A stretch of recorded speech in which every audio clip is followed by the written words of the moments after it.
네, 안녕하십니까, 콩입니다. 오늘은 여러분들에게 고등학교 수학 공부법에 대해서 제가 아는 만큼 설명을 드려서 여러분들이 조금이라도 도움이 될 수 있는 시간을 가졌으면 좋겠습니다. 일단 고등학교 수학은 중등 수학에 비해서 굉장히 양도 많고 난이도도 높습니다. 그리고 고등학교 다른 과목에 비해서도 굉장히 여러분들이 시간 투자를 많이 하게 될 과목입니다. 그래서 수학을 효과적으로, 지능적으로 공부하는 것이 여러분들의 입시 그리고 내신 성적에 굉장히 영향을 많이 미치게 됩니다. 그래서 저는 여러분들에게 수학을 어떻게 공부하면 되는지 도움을 드리고 싶습니다. 일단 고등학교 수학은 크게 내신 수학과 수능 수학으로 구분이 됩니다.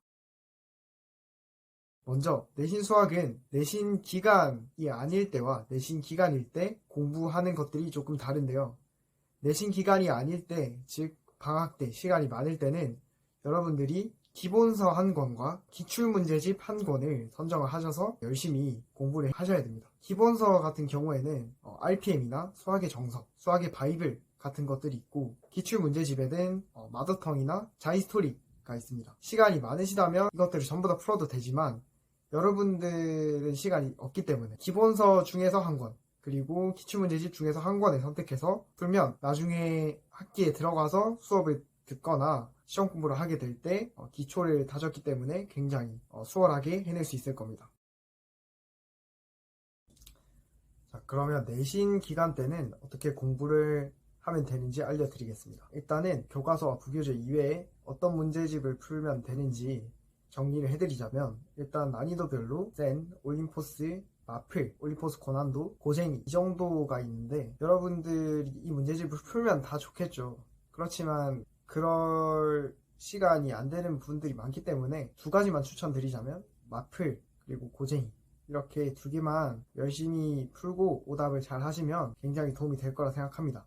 그리고 이 문제집들을 제가 생각했을 때는 시험 치기 2주 전까지는 다 풀어야 된다고 생각해요. 그러면 시험 치기 2주 전까지 뭐하냐 여쭤보신다면, 학교의 교과서와 부교재를 열심히 풀고 기출문제 회독을 하는 것을 추천드립니다. 내신은 여러분 학교만의 스타일이 있고 여러분을 가르치는 학교 선생님이 내시는 거기 때문에 교과서와 부교재를 무시할 수 없습니다.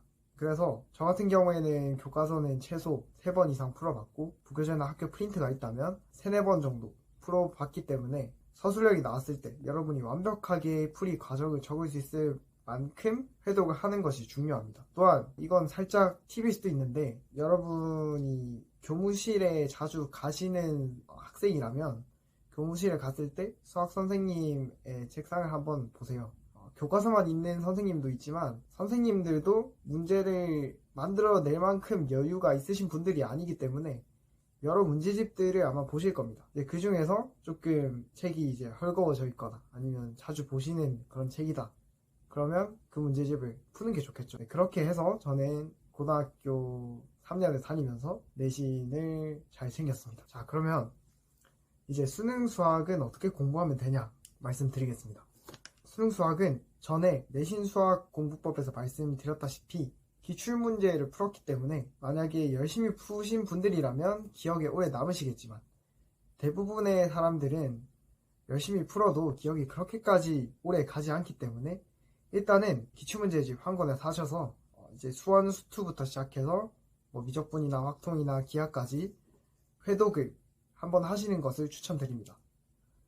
그것과 동시에 이제 뉴런과 같이 기출 문제를 여러 가지 방법으로 풀어주는 굉장히 좋은 인강들이 많아요. 그래서 그런 것들을 수능 치기 전 방학 때 이렇게 열심히 해주시면 기초를 다질 수 있죠. 그리고 이때 열심히 하셔야 됩니다. 왜냐하면 현역분들 같은 경우에는 학기가 시작되면 은근 시간이 없기 때문에 지금 기출문제를 다져놓지 않으면 이제 되돌리기 어려운 상황이 올 수도 있습니다. 자, 그래서 그 방학 때는 기출문제 열심히 정리를 한다. 그리고 제 생각에는 방학 때는 아직 그 해에 어려운 엔제들이 나오지 않은 경우들이 많기 때문에 그 전년도에 어려운 엔제들을 미리 구해서 이제 풀어보는 것도 추천드립니다. 언제까지나 이거는 여러분들이 기출을 이제 완벽하게 정리를 했을 때를 가정하는 겁니다. 그리고 이제 학기가 시작이 되면 이제 슬슬 이제 드릴이나 문해전이나 이제 이형 같은 어려운 문제집들이 나올 거예요. 그러면 여러분들은 그것들을 사서 이렇게 고심을 해서 열심히 풀어야 됩니다. 그런데 생각보다 시간이 빨리 가고 수학 문제를 풀 시간이 없어요. 학교에서 여러분들을 계속 괴롭힐 거예요. 그렇기 때문에 그것과 동시에 엔제 모의고사들도 나오면 족족이 사서 시간 날 때마다 푸셔야 됩니다. 그래야지 이 실전 모의고사에 대한 경험을 익히고 여러분들이 시험장에 들어가서 어떤 행동을 취해야 되는지 스스로 생각해 볼 수 있는 시간도 가져야 되기 때문에 엔제를 푸는 동시에 모의고사를 일주일에 최소 두세 번 정도는 푸는 거를 추천드립니다. 그리고 수능치기 한 달 전에는 저 같은 경우에는 하루에 한 개씩 무조건 모의고사만 풀었습니다. 그 전에 제가 생각했을 때 중요하다는 엔제는 다 풀어놔서 모의고사를 계속해서 풀었습니다. 그렇게 해서 저는 주로 어떤 실수를 하는지 적어놓은 노트가 있었어요. 그래서 그 노트를 시험 치기 직전에 한번 읽어보면서 이 실수를 하지 말아야지 하면서 생각하면서 문제를 풀었기 때문에 실수를 줄일 수 있었고 수능도 잘 칠 수 있었던 것 같습니다. 자, 지금까지 제 경험을 바탕으로 내신 수학과 수능 수학을 어떻게 공부하면 되는지 여러분들에게 알려드렸습니다. 지극히 제 개인적인 경험을 바탕으로 말씀드리는 거기 때문에 여러분들에게 맞는 공부법이 아닐 수도 있어요. 그리고 이제 큰 틀을 잡아주는 것이지 여러분들이 그 세부적인 내용은 계속해서 수정을 해나가야 되기 때문에 여러분들에게 좋은 그냥 참고 자료로만 썼으면 좋겠습니다.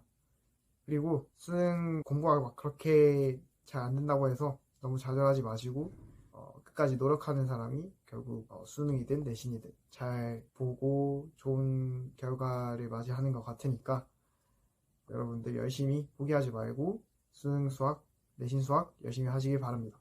파이팅!